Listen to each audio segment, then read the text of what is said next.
Hello. तो आज के इस वीडियो में क्या पढ़ेंगे? पॉलीफेरा फाइलम के बारे में। और पॉलीफेरा फाइलम बहुत इंपॉर्टेंट है क्योंकि पॉलीफेरा फाइलम से बहुत सारे सवाल आते हैं। तो कैसे कहाँ से सवाल आते हैं और उसके नोट्स आपके डायरेक्ट बने हुए और मैं ये समझाने वाला हूँ। तो कहाँ से मेन मेन पॉइंट है वो लिखाऊंगा। तो शुरू करते हैं पॉलीफेरा के बारे में। देखो, पॉलीफेरा फाइलम, फाइलम का मतलब क्या होता है? संघ होता है। क्या होता है? संघ। अब हम जंतु के बारे में पढ़ रहे थे। एनिमल, एनिमल के जो नीचे आता है अगला वाला, उसको क्या बोलते हैं? फाइलम। तो सबसे पहला जो जंतु वाला फाइलम है वो है पॉलीफेरा फाइलम। कौन सा है? जंतु में सबसे पहला फाइलम कौन सा है? Porifera phylum. अब इसका नाम पॉलीफेरा क्यों पड़ा वो समझते हैं। देखो, पॉली का मीन्स होता है पोर। पोर इंग्लिश का शब्द है, उसका मतलब हिंदी में निकाले तो क्या होता है? छिद्र। और फेरा का मतलब होता है बियरिंग, यानी वाले, यानी छिद्र वाले जंतु। अब देखो, मैं यहाँ चित्र में बता दे रहा हूं आपको। ये जो ऐसा स्पंज बना दिया, इसका सामान्य नाम स्पंज होता है।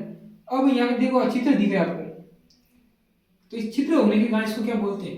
पॉलीफेरा। ठीक है। तो कोई आपको तो इसका नाम पॉलीफेरा नहीं है क्योंकि पॉली का मीन्स होता है पोर और छिद्र वाले जंतु। अब इसको सामान्य नाम स्पंज बोलते हैं। आपने सुना होगा स्पंज। तो ये स्पंज होते हैं। और इसका जो पॉलीफेरा शब्द है वो किसने दिया? ठीक है, मैं हम पूछ लेते तो रॉबर्ट ग्रांट। क्या? Robert grant.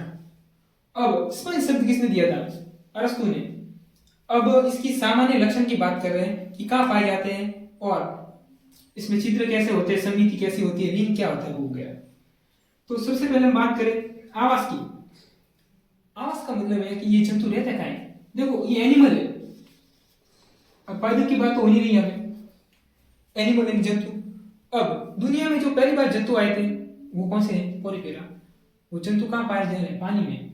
जब पृथ्वी बनी थी तो पृथ्वी में जो जीवन पहली बार बना था वो भी कहाँ बना था? पानी में। पादप बने वो भी कहाँ बने? पानी में। इसका मतलब जब भी कोई नई शुरुआत होती है वो पानी से होती है और पानी से जो जीव है वो बाहर आए धरती पर। तो ये विकास हम पढ़ने जा रहे हैं पॉलीफेरा से।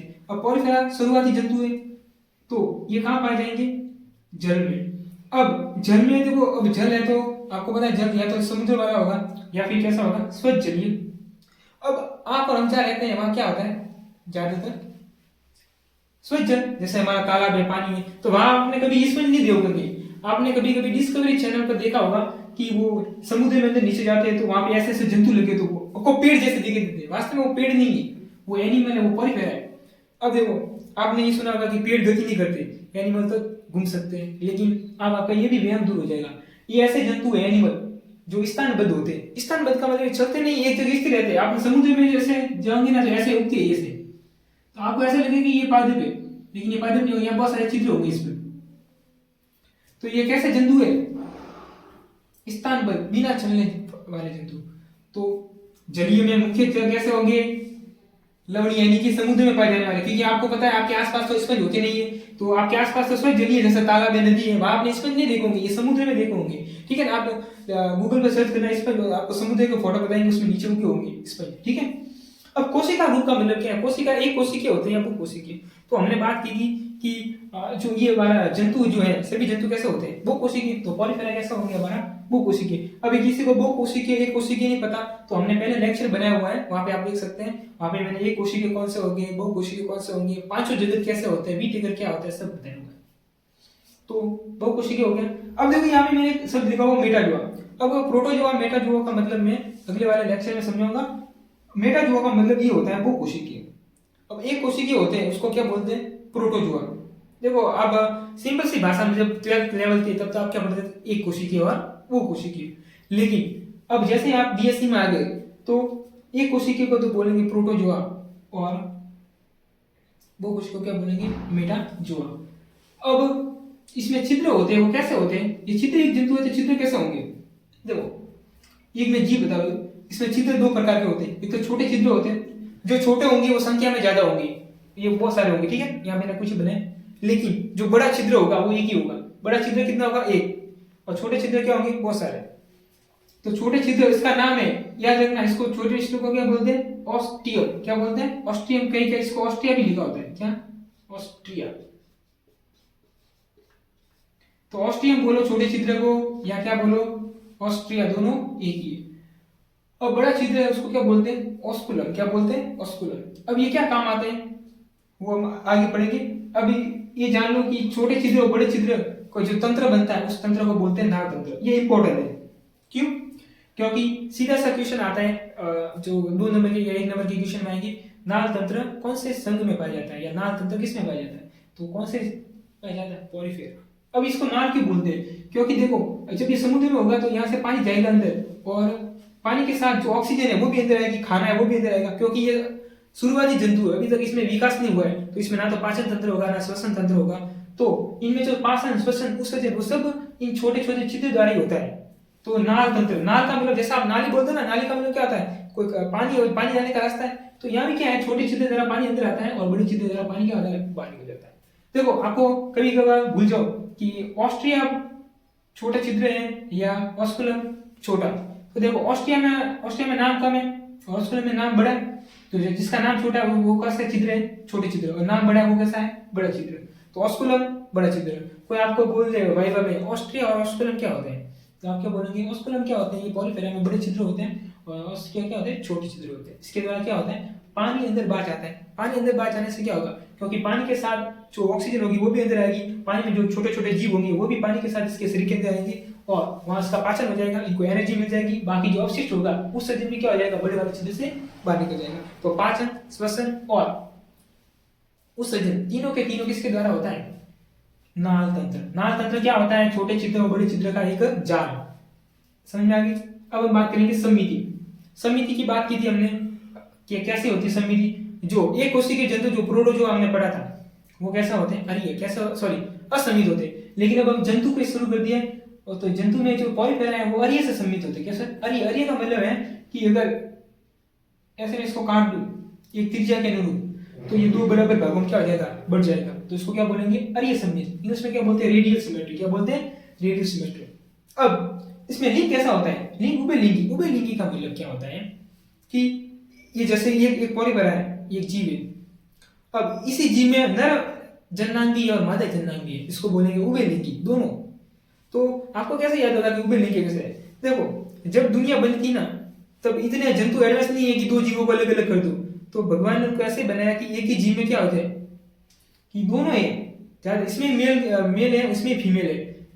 अब ये कहां तक चलेगा, पॉलीफेरा में भी उभयलिंगी होगा, उसके बाद सिलेंट्रेटा, टिनोफोरा, प्लेटी हेलमिंथेस तो क्या होगी, उभयलिंगी होंगे। उसके बाद थोड़े एडवांस होंगे तब जाके एक नर अलग होगा और मादा अलग होगी, लेकिन तब तक एक ही जीव में क्या होंगे, नर और मादा दोनों होंगे। इसको क्या बोलते हैं, उभयलिंगी। तो कभी भी आप दिमाग में आ जाना कि पॉलीफेरा कैसा था, तो पॉलीफेरा सबसे पहला फाइलम है, तो पहला फाइलम में तो क्या होगा, कम एडवांस होगा, कम एडवांस होगा तो कैसा होगा, उभयलिंगी, यानी नर तथा मादा जननांग एक भी होगी, इसका मतलब ये होगा।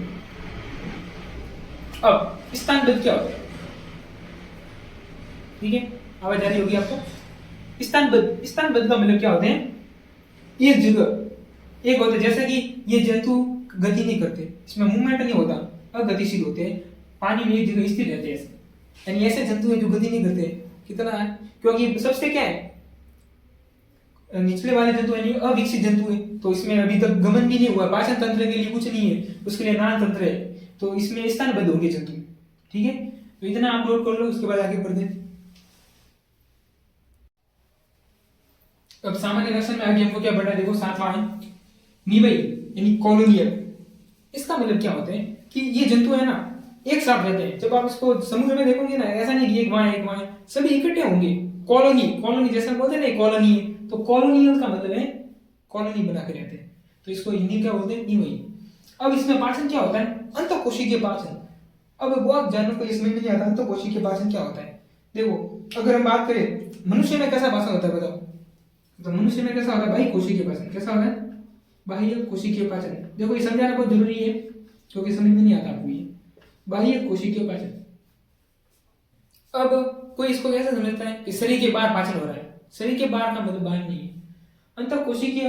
देखो अंत और क्या है, कोशिकीय, तो कोशिका के हिसाब से बोल रहे हैं, शरीर के हिसाब से नहीं बोल रहे। नहीं तो कोई क्या समझेंगे, मनुष्य तो मनुष्य के बाहर तो नहीं बोलता है, पास अंदर होते हैं, नहीं वो नहीं, कोशिका के हिसाब से देख रहे हैं। तो अंतःकोशिकीय पाचन का मतलब है, देखो जैसे कि अब यहाँ मैंने ये स्पंज का चित्र बनाया, अब इसमें कोइनोसाइट कोशिका होती है, ये क्या करती है, पाचन। अब देखो ये वाला क्या है, ये वाला, ये मैंने बताया चित्र छोटे, इसको मैंने काटा हुआ है, इसका सेक्शन किया हो, किसका, स्पंज का। ये छोटे वाला चित्र इसको क्या बोलेंगे, ऑस्ट्रिया। क्या, ऑस्ट्रिया। समझना, देखो इस चित्र को भी समझेंगे। ये बड़ा बड़ा वाला चित्र, ये क्या है, ऑस्कुलम। अब जैसे पानी यहां से अंदर गया, पानी के साथ ऑक्सीजन अंदर गई और खाना, छोटे छोटे जो जीव है वो भी अंदर गई। अब वो जीव क्या यहाँ अंदर आएंगे। अब ये वाली कोशिका दिख रही है, इसको बोलते हैं कोइनोसाइट कोशिका। ये क्या करती है कि जो छोटे छोटे भोजन या जीव होते हैं उसको क्या करती है, अपनी ओर आकर्षित कर लेती है, उसको पकड़ लेती है और इसके अंदर आ जाता है ये जीव ऐसे, और उसका पाचन हो जाता है। तो इस ये कोइनोसाइट कोशिका है, और कोशिका के अंदर पाचन हो रहा है, तो उसके लिए कैसा है, अंतःकोशिकीय पाचन। जबकि मनुष्य में क्या होता है, मनुष्य में होती है आहार, क्या होती है, आहार, क्योंकि ये जीव तो विकसित नहीं, आहार तो होगी नहीं। अब आहार में क्या होता है, इसके आसपास तो होती है कोशिका, लेकिन मनुष्य को पता है मनुष्य का खाना कहाँ आता है, आहार में। आहार के चारों तरफ होती है कोशिका। इस कोशिका में क्या होते हैं, एंजाइम, आपने सुना होगा खाना पचाने के एंजाइम। तो वो एंजाइम क्या आते हैं, शरीर से मतलब कोशिका से बाहर आते हैं और आहार में आते हैं, और पाचन कहाँ होता है, आहार के अंदर। तो कोशिका के अंदर क्या हुआ, पाचन नहीं, कोशिका ने एंजाइम बाहर निकाले और पाचन तो कहाँ हो रहा है, आहार में, खाली जगह में हो रहा है। तो बाह्य कोशिकीय पाचन बहुत इंपॉर्टेंट है, यानी जब जीव एडवांस होगा तो कौन सा पाचन होगा, बाह्य कोशिकीय। लेकिन पॉलीफेरा कैसा है, पॉलीफेरा अभी अविकसित है, सबसे पहले फाइलम है, तो इसमें कैसा होगा, अंतःकोशिकीय पाचन। समझ में आ गई। निषेचन का मतलब क्या, आंतरिक निषेचन। आंतरिक निषेचन का मतलब है शरीर के अंदर ही क्या होगा, निषेचन।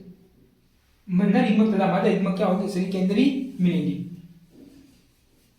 अब स्पंज जो होता है उसमें कौन कौन सी कोशिका पाई जाती है, कौन कौन सी परतें पाई जाती है, कौन कौन सी लेयर पाई जाती है, वो बताते हैं। देखो अब जैसे कि कोई मनुष्य है, तो मनुष्य में 3 लेयर होती है, बाह्य त्वचा, या इसको एक्टोडर्म, फिर अंदर वाली मेसोडर्म, उसके अंदर वाली एंडोडर्म। तो स्पंज में भी 3 लेयर होती है। पिनेकोडर्म, देखो आपको एक अच्छा सा कॉन्सेप्ट बनाता हूं, जब भी कहीं किसी के पीछे डम लग जाए, क्या कहते हैं, डम। डम का मतलब होता है परत या त्वचा। जैसे कि देखो एक्टोडर्म, क्या है, पीछे डम आ रहा है, मेसोडर्म, एंडोडर्म। तो ये पिनेकोडर्म, पिनेकोडर्म यानी क्या है, ये परत है या लेयर है। लेकिन दूसरी है पिनेकोसाइट, जो साइट आती है वो होती है कोशिका। तो पिनेकोडर्म में एक कोशिका होती है पिनेकोसाइट।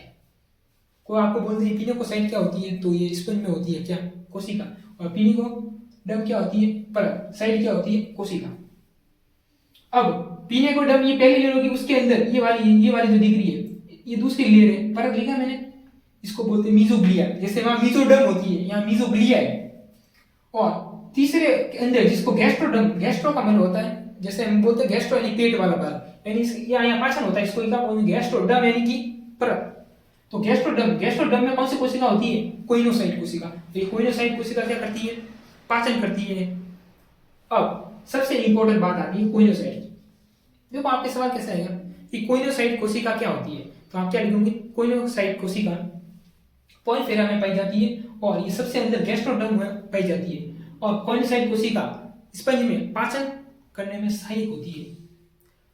दूसरी बात देखो, यहाँ पे आपको ऐसे ऐसे कसा बीका जैसी रचना दिख रही है, यानी कोइनोसाइट कोशिका क्या करती है, इसमें कसा बीका होती है। अब जब भी कसा बीका होती है, मैंने बताया था क्या होगा, मूवमेंट, गति। तो यहाँ पे कोइनोसाइट कोशिका का काम क्या है, देखो यहाँ से पानी आ रहा है, अब पानी अंदर आया, अब पानी को बाहर भी निकालना है, तो पानी को एक फ्लो देगी ऐसे, ये देखो, ये जो कसा बीका होगी, ये सब ऐसे ऐसे ऊपर जाएगी, और पानी यहाँ से क्या निकल जाएगा, बाहर। तो मतलब कोइनोसाइट कोशिका कैसी होती है, कसा बीका युक्त, बहुत इंपॉर्टेंट। कभी कभार कंपटीशन में सवाल आता है, कोइनोसाइट कोशिका कसा बीका युक्त होती है, सत्य है, सत्य, कैसा होगी, सत्य, क्योंकि इसमें कसा बीका होती है। कोइनोसाइट इसको क्या बोलते हैं, कॉलर कोशिका भी बोलती है। कभी कभार कोइनोसाइट निकालने आ जाए, क्वेश्चन घुमा के बोलते हैं कॉलर कोशिका क्या होती है, कॉलर सेल्स।